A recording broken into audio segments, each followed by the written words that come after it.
on Triple J. Still on the budget, the federal budget's out. We know that we're in deficit, which might be a sore spot for you if you're struggling with your own personal debt. But does your spending have an impact on bringing the nation's debt bill down? Patrick Abud found out. It's a really fine line that the government's got us to walk on, because the federal government's debt is debt that borrowed money to build infrastructure, such as roads and hospitals.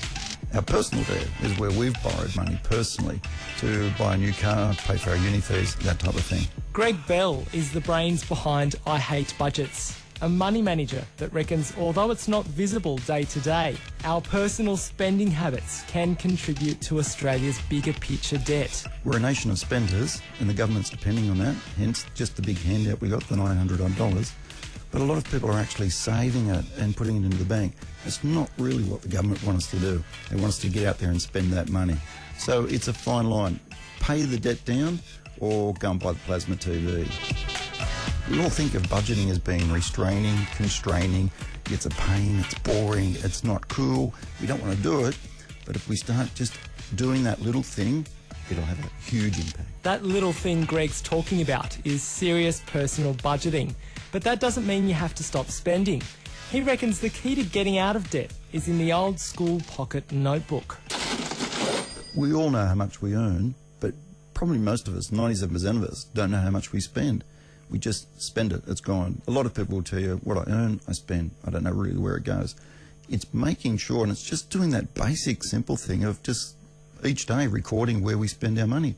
A little notebook, do I buy coffees, do I buy papers? But the most important thing to realise is that budgeting is not about going without.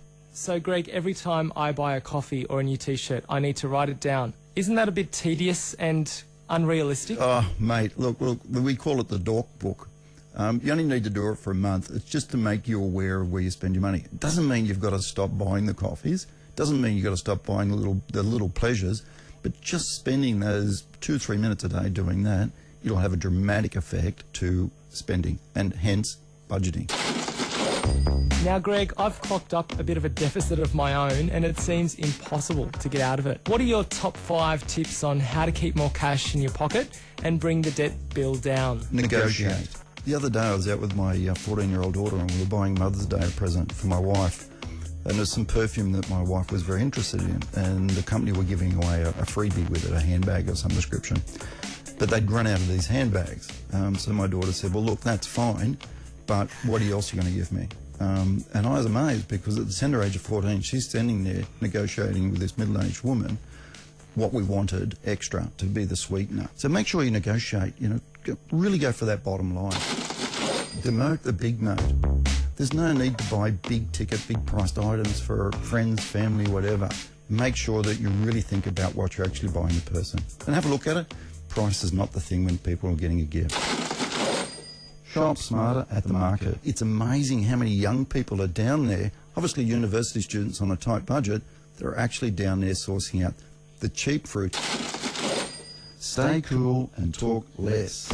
Look, guys, count your energy and phone bills by becoming energy smart. If you're in a share house and you're sharing with 5 people, make sure you get your flatmates to turn the light off.